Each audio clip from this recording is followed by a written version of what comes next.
Hello friends, welcome back to my channel. Previous part में हमें सारा दिखाई गई थी जिसे कैडी फादर खत्री के बेसमेंट में देखता है। यहाँ हमें पिछले प्रीवियस पार्ट के कुछ विजन्स, कुछ रिकैप दिखाए जाते हैं। सीन शिफ्ट होता है पास्ट में, जहाँ पर कैडी के फादर को दिखाया जाता है, जहाँ ये टाउन में फंस गए थे और उनकी हालत भी बहुत ख़राब थी। कैडी बहुत परेशान था कि हम इस टाउन से कैसे निकलें। घूम फिर के इसी टाउन में आ जाते हैं।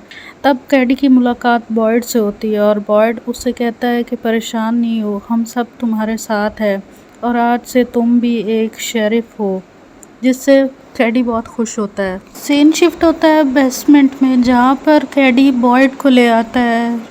कैडी सारा पर बहुत ही भड़का हुआ होता है, जबकि बॉयड कहता है कि कोई बात नहीं, लेकिन तुम यहाँ कैसे आई? तुम तो जंगल में थी। तुम्हारे यहाँ रहना सेफ नहीं है क्योंकि तुमने अपने हाथों से अपने भाई को मारा था। इसी बात से कैडी ज़्यादा भड़क जाता है और कहता है कि इसको यहाँ क्यों हम बर्दाश्त कर रहे हैं। इसी की वजह से टाउन के 8-10 लोगों की जान गई है। कैडी और बॉयड में बहुत ही बुरे तरीके से लड़ाई हो जाती है इसी बात पे, लेकिन बॉयड समझाता है कि यही एक कड़ी है जो हमें उन भूत पिशाचों से बचा सकती है। लेकिन कैडी किसी तरीके से बॉयड की बात मानने के लिए तैयार नहीं होता। यहाँ बॉयड की हालत अचानक खराब होने लगती है। सीन अब कॉलोनी हाउस में शिफ्ट होता है, जहाँ जूली फातिमा से मिलने के लिए जाती है। अब यहाँ फातिमा जूली से बताती है कि इस टाउन की तारीख में ये पहली दफ़ा होने वाला है कि मैं और लॉइस शादी कर रहे हैं। यहाँ हमें पीटर को दिखाया जाता है जो कुछ ड्राइंग्स देख रहा होता है और एथन कह रहा होता है कि तुमसे जेड कुछ जानना चाहता है, तो तुम उसे बता क्यों नहीं देते। विक्टर कहता है कि मुझे खुद ही कुछ याद नहीं रहता, मैं ड्राइंग्स के जरिए याद रखता हूँ, तो मैं कैसे उसको क्या बताऊँ। जो भी जानना चाहता है तुम उसे बता दो। सीन कट करके जूली को दिखाया जाता है जो एल्जियन के पास जाती है। एल्जियन के साथ बहुत अच्छा टाइम स्पेंड कर रही होती है, शायद उसे पसंद करने लगती है। अब यहाँ हमें बॉयड को दिखाया जाता है जिसको क्रिस्टी चेक कर रही होती है। उसके बॉडी में कोई कीड़े नुमा चीज़ चल रही होती है। क्रिस्टी जांच करती है, लेकिन इस चीज़ के इलाज के लिए इन्हें MRI मशीन वगैरह की ज़रूरत पड़ती है, लेकिन वो इनके यहाँ अवेलेबल नहीं होती है क्योंकि ये इस टाउन, छोटे से टाउन में फंसे हुए होते हैं, तो ज़्यादा कुछ मदद नहीं कर पाती बॉयड की।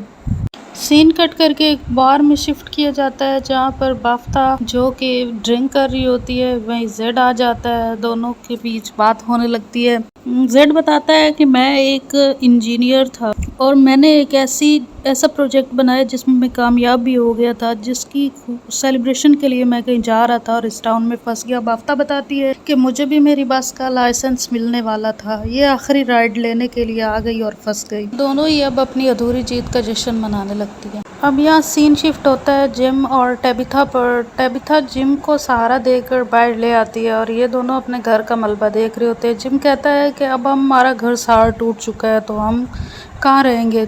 टेबिथा कहती है कि टेंशन की बात नहीं है, मैंने आंटी से बात कर ली है, तो डाइनर में जगह खाली है, हम जब तक हमारा घर नहीं बनता हम वही रहेंगे। अब यहाँ हमें बॉयड को दिखाया जाता है जिसको अपने फ्रेंड फादर खत्री के विजन आने लगते हैं। फादर खत्री कहता है कि तुम्हें जो चीज़ डरा रही है, जो सवाल नजर आ रहे हैं, तुम उनका हल ढूंढो, तुम पहले भी तो ऐसा ही किया करते थे। तो बॉयड कहता है कि मैं क्या करूँ। साफ जाहिर है यहाँ पर फादर खत्री सारा की तरफ ही इशारा कर रहे थे कि वही तुम्हें इन सवालों के जवाब दिलवा सकती है।